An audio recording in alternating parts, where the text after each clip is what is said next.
Hey, Ripple Makers. This is a very different video I'm sharing today. Usually it's me talking to the camera, but today I wanted to share another side of me. For those of you new here, I'm Janik, founder of Ripple Effect Leadership, and I help entrepreneurs and teams integrate creativity into how they lead and work because creativity isn't extra, it's essential.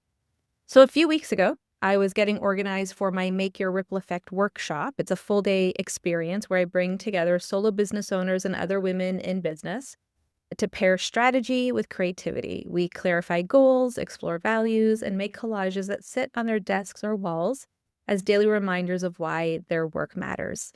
I had my homemade oat latte, my favorite lo-fi music playing in the background, and I was in Canva creating collage slides for the event. And I wasn't overthinking it. I was just playing with elements, graphics, images, seeing what felt right. And while I'm doing this, I'm actually kind of planning out in my head the different talking notes that I want to talk about at my workshop. This is a creative reset for me. And that's what I want to talk to you about today. Why creative resets aren't just a nice break from work, they're actually essential for building a sustainable business. Whether you're a solo entrepreneur or you're leading a team, this matters. So today I'm walking you through what happened at the workshop and showing you how I build creativity into my own work.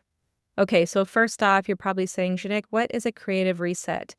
It's when you step back from the strategic and analytical work and do something that engages a different part of your brain.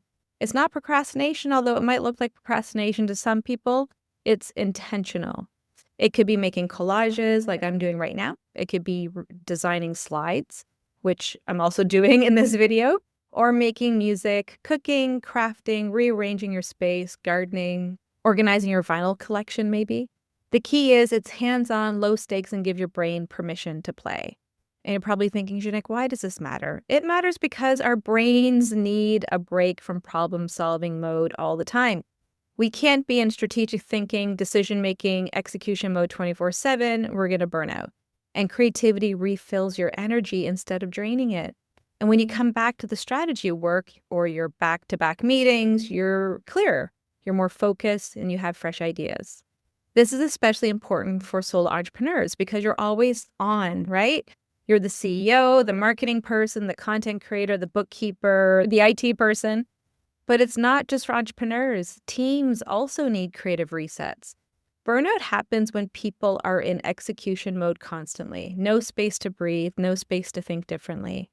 Building in creative breaks, even just 15 to 20 minutes, can completely shift team culture. And these days, with the challenges of hybrid and some people not wanting to be in the office and a lot of people with Zoom fatigue, building creative breaks is super important these days. So let me tell you about the workshop that inspired this video. Last week, I hosted Make Your Ripple Effect workshop here in London, Ontario, Canada. I had to say it, guys. Come on, Canada. It's a week after Bunny Bowl. Come on. If you know, you know. And it was everything. A room full of kick-ass women showing up for themselves and for each other. We spent the day pairing strategy and creativity. We started with a grounding exercise led by Krista Kankula, my guest speaker and co-facilitator of the day. People are still talking about it. It set the tone for the entire day. It was beautiful and gave us the opportunity to settle in together. Then we dove into clarifying 2026 visions. What do you actually want to build this year? We explored core values, not the ones you think you should have, but the ones that are actually true for you. We set milestones. What are the markers that tell you that you're on track? And then here's where it got creative. We made beautiful collages, not a vision board that gets put away at the end of the year or thrown out. It's a piece of art. Krista and I had organized hundreds magazine clippings. We had different themes, like about 30 themes: nature, people, words, textures, colors, home and design, horses for the year of the horse, mystical, art and creativity, you name it, food. And the themes were spread out around the room and organized in different piles. Everyone went on this really fun and creative treasure hunt, pulling pictures and images that really resonated with them. And then we created together. The collages are now framed and sitting on desks and walls as visual reminders of what they're building and why it matters. And I'm not even kidding. I probably received a message almost every day since last Friday from different participants just telling me how much they loved the day. And it really just tells me I'm on the right track. The energy in the room was incredible. So much laughter, some tears, mine included. real connection. It was a fantastic way to spend my 51st birthday. I'm still getting messages, as I said, from people who attended and from people who missed it saying they can't wait for the next one, and there will be plenty more.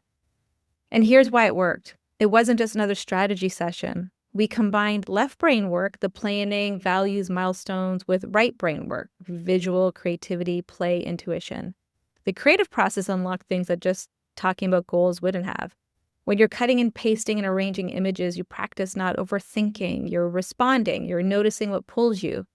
And that reveals things that you wouldn't access through a boring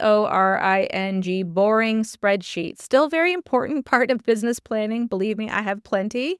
But it's no fun when it's just a spreadsheet. How does that motivate you? How does that motivate anyone? How does that motivate your team? So why do creative resets actually work? There's science behind this.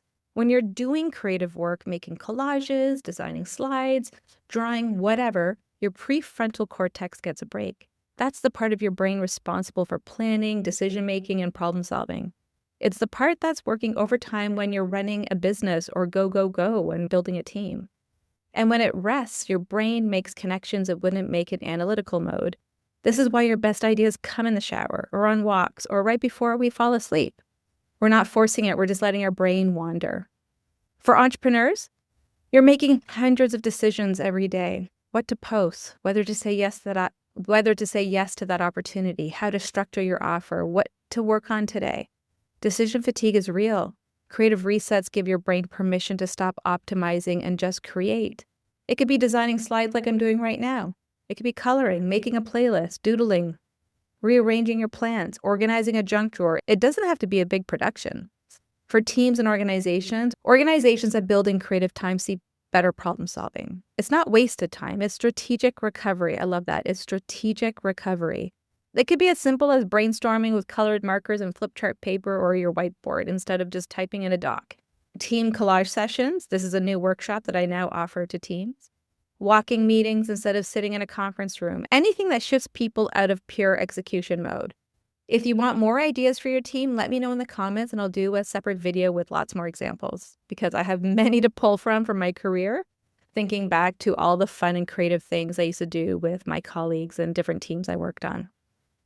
I build creative resets into my work all the time. I design my workshop slides in Canva instead of using boring PowerPoint templates. I make sun catchers and wind chimes as creative hobbies.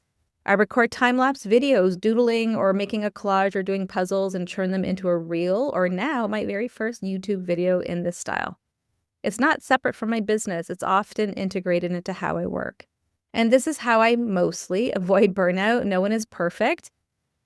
My word of the year is spaciousness. I'm really trying to space out my events a little bit more. So I kind of started the year off a little bit rough, but now it's better. No one is perfect, right? So here's how this shows up in my work with clients. For entrepreneurs, I work with business owners through my program, my online program called Lead Yourself, Lead Your Business. It's a operating system of sorts that I created for business owners. I host workshops like Make Your Ripple Effect workshop, as well as other ripple effect days on different types of strategy work that always has a touch of creativity built into it.